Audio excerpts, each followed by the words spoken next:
I have seen people who I thought were relatively talented be thrown out because they just didn't make the grade. When you have those kinds of interests involved, your clients are very demanding. The way I put it in my book and some articles I've written is that since Nuremberg, which is where simultaneous interpretation was first tried out, invented, more or less found to be workable and adopted, since Nuremberg, the users of conference interpreting, of international conference interpreting or diplomatic interpreting, have become sophisticated consumers.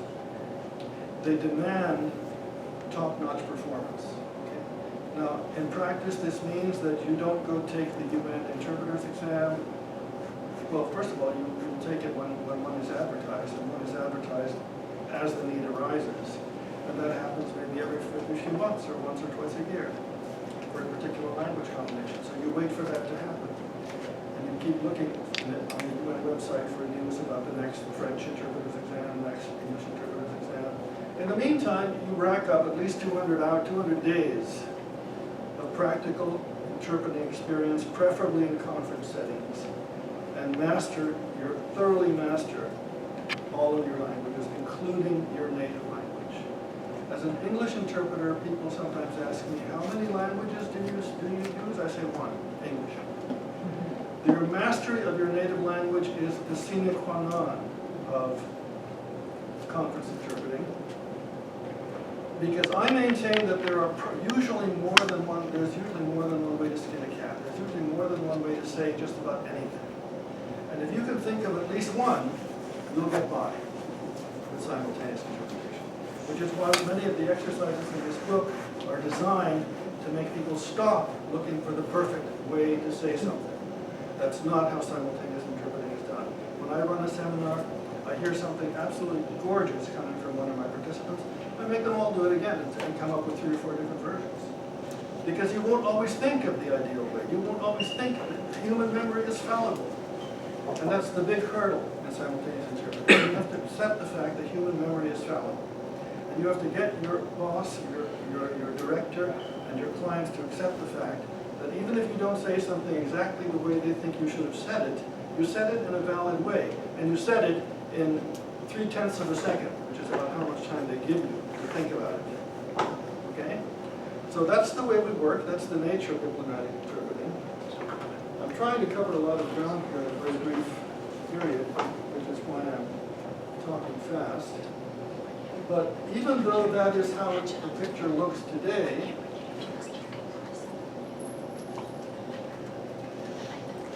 diplomatic interpreting is something that has been around for 2,000 or 3,000 years. The Egyptians had it. The Egyptians had it in their dealings with their colonies and their conquered peoples. The Aztecs had it. The ancient Chinese had it. Everybody has used international or intergovernmental or diplomatic interpreting for many, many hundreds of years. We can argue endlessly about how many or who was first or who deserves the credit for making it a profession or what have you. But the fact is, you had people like this guy interpreting between the pharaoh and his subjects 3,000 years ago. And just think how important that was for the survival of a polity, even though it was an empire, which is something we don't like anymore, but it was the only kind of polity they had at that time. How important it was for the survival of that empire, and the same was true for the Aztec Empire. They also had a class, a caste of interpreters, to be able to convey meaning back and forth between different classes, different groups of people. In many cases, it could spell the difference between war and peace. Making yourself understood or not making yourself understood can often make the difference between war and peace. In the international context today, if somebody asks me what kind of messages are you communicating as an interpreter, what's it really all about, I say that this is something you'll find in some of the writing. People don't theorize about interpreting, some of the theoretical writings about international interpreting. I I say that it's really about enabling people to exercise their right and the right and duty to make themselves understood, and to accept the obligation of understanding what is said to them by others. Okay? So it's a lot more than just translating words. Okay? It's about forging understanding through communication. And you will see it described in those terms, and that's what I maintain it's really all about. And someone who put it very nicely was Nelson Mandela. He said, if you speak to a man in a language he has learned, he knows what you're saying. If you speak to him, it goes to his head. And if you speak to him in a language that is his language, it goes to his heart. Now, if you want to create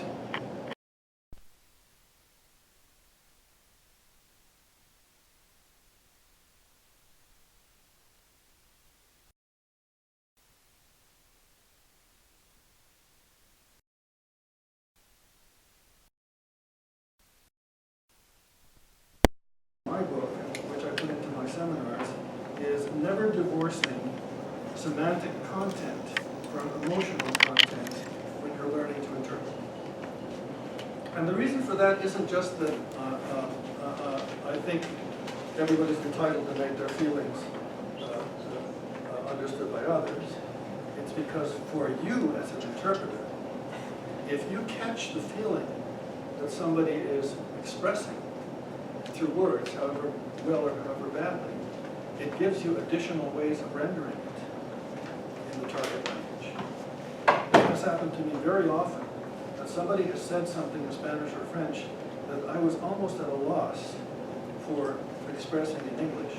But because of the way he said it, I was able to give the right intonation to my voice, the right inflection to the way I was saying it, that got the message across. And that is something that will help you enormously, and that you should learn to do even from the very start of your training, is to accept the fact that what you're dealing with is very different from translation. You're not dealing with texts, you're dealing with oral messages. And those oral messages invariably have some kind of emotional content, some kind of emotional tinge to them that you need to be sensitive to. And so the first step in learning how to interpret is learning how to listen, because you have to be able to hear that emotional tinge, that emotional content. There have been a couple of times in my 30 years as an interpreter when I've been sitting there in the booth in tears because of what people were saying about what had happened. I get choked up just thinking about it. The things that had happened to them were such that you couldn't help but cry, you know? So you also have to be able to accept that, which is something that you also have to be able to accept if you're a court interpreter. Interpreting for a victim and sometimes for a prisoner. You have to deal with that aspect of the emotional plights that people get themselves into. So when you're talking about oral language, when you're talking about interpreting through the oral mode, that's an essential aspect, is the emotional aspect, okay? So it's not just about words, it's also about emotions.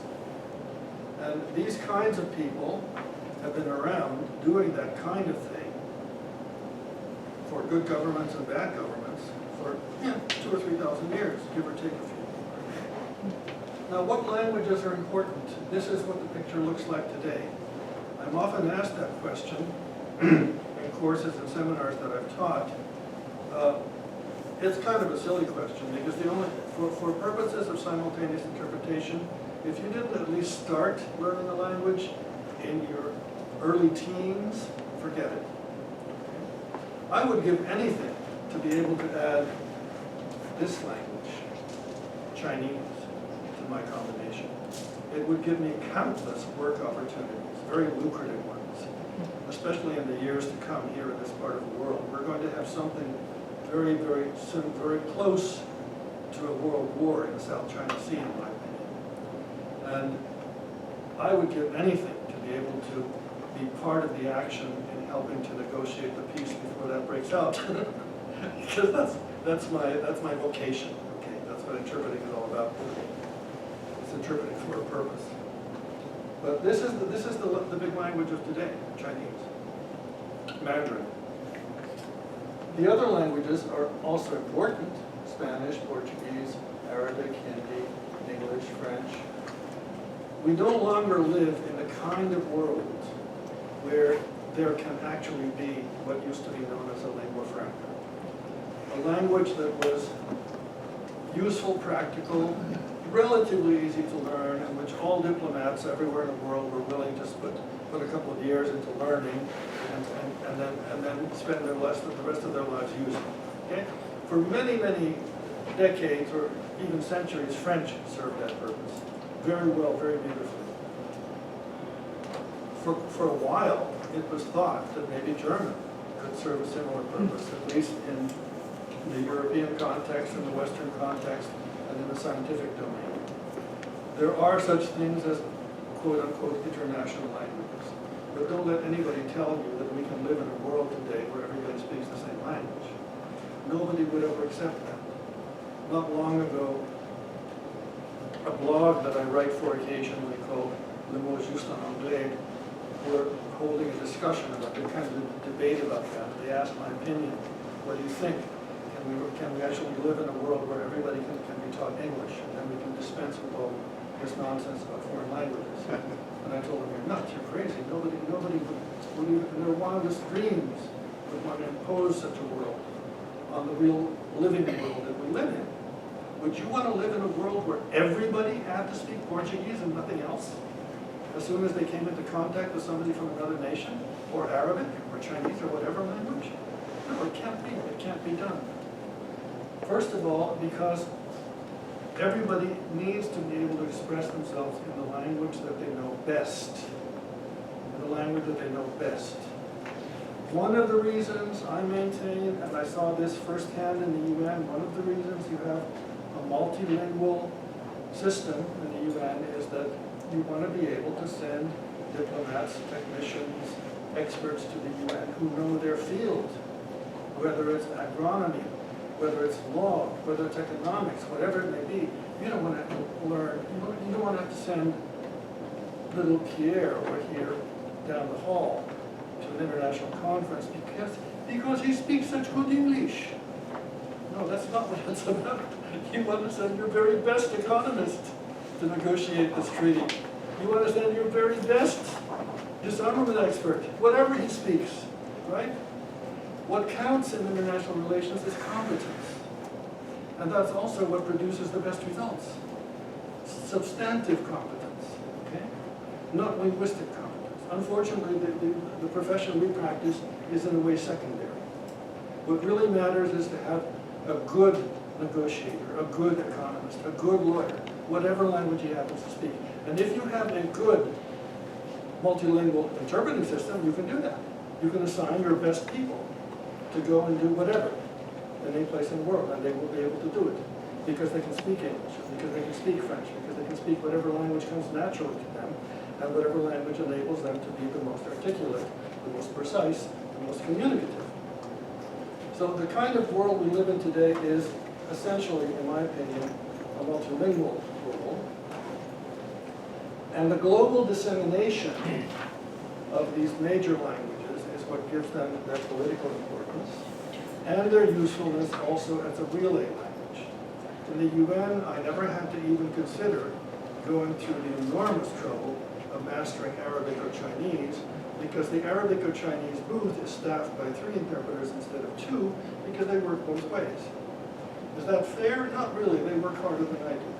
But the reason for that is that you can find totally bilingual people in Hong Kong who can interpret perfectly both ways, from Chinese into English or French and the other way around. You can find totally bilingual people in the Arab-speaking countries, North Africa, the Middle East, who are perfectly bilingual, not only perfectly bilingual, but who can speak an English that defies description, Shakespearean English. You can find people like that in the Middle East. I know a few people like that, whose English leaves me flabbergasted, and whose Arabic is probably even better.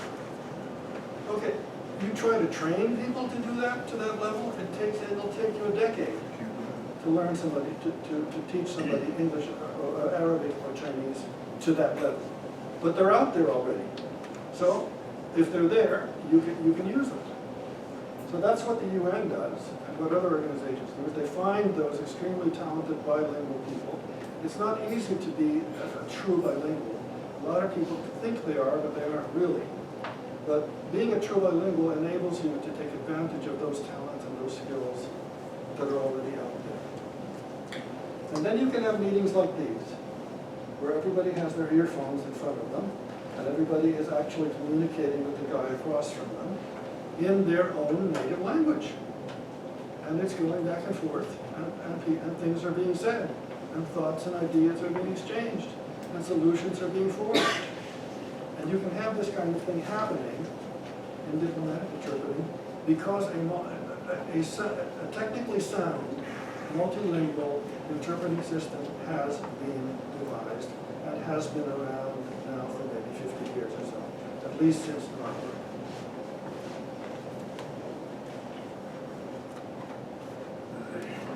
Okay, I've covered the point, I think, about the nature of the mandate.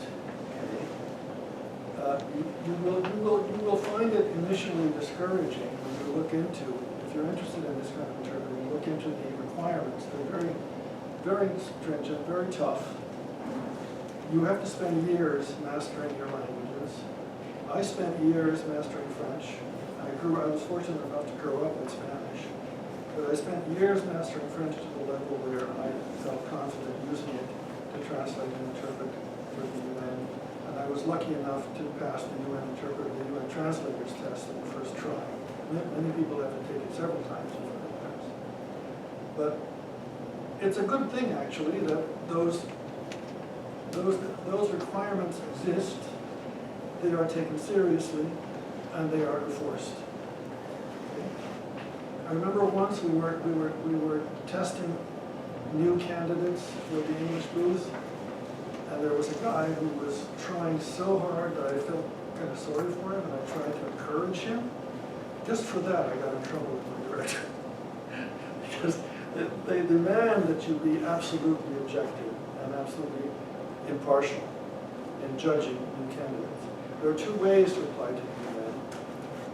The tough way is to wait for a vacancy announcement to be issued that describes how many hours of experience you have to have, what kind of academic credentials you have to have, and tells you when and where to show up for the test. And you show up for the test, and they sit you in the booth, and you interpret 3 speeches, one general, one economic and financial, one political, and each of them maybe 10 minutes, and they record your performances, and they withdraw to impanel their jury, so to speak, and they come back later and tell you whether you passed or not. Okay? There's that type of test. Okay?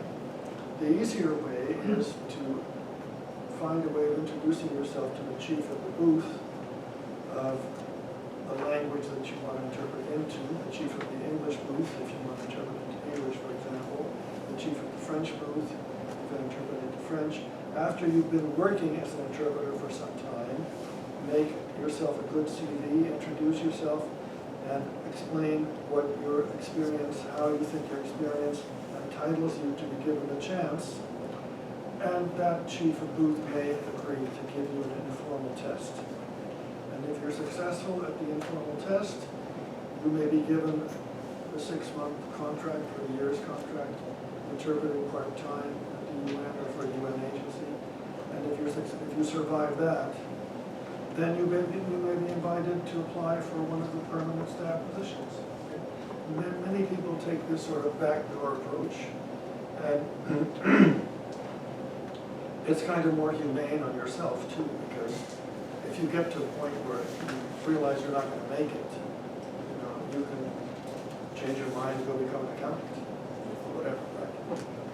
It's that kind of a thing. You haven't signed up for or invested $75,000 in a college degree that will turn out to be useless. It's not that kind of a deal. So in that sense, it's very fair. Okay, you have these two approaches. You have the very formal jury approach with the formal exam, and you have the informal test conducted by the chief of booth of of your A language, of your target language. And that's how you can try to get into the UN. And the reason I'm here today is that I was told that that's what seems to be of interest to some of you at least, is preparing to become a UN interpreter. I don't want to make it sound impossible, but I don't want to make it sound too easy. And this is a picture of who your clients will be if you're successful. Okay? This is the kind of situation that you will be interpreting for if you make the grade in this kind of interpreting. You no longer have to dress like this guy. This is an Ottoman interpreter from the Ottoman Empire, and they had a class, a caste of interpreters who served the Ottoman Turk emperors in that capacity. And they had to dress like this, and they had to wear ears like that, and they had to bow and kowtow before the divine court or whatever. So you can dress very informally now, you can dress very casually. The dress code for the conference that I'm doing here in Hawaii is what I'm wearing right now, not including the link. I don't have to wear that, but I think I will, and I'll probably get away with it. So that's what diplomatic interpreting looks like.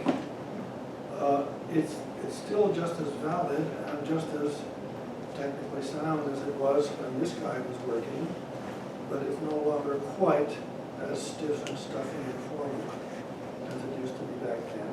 Okay?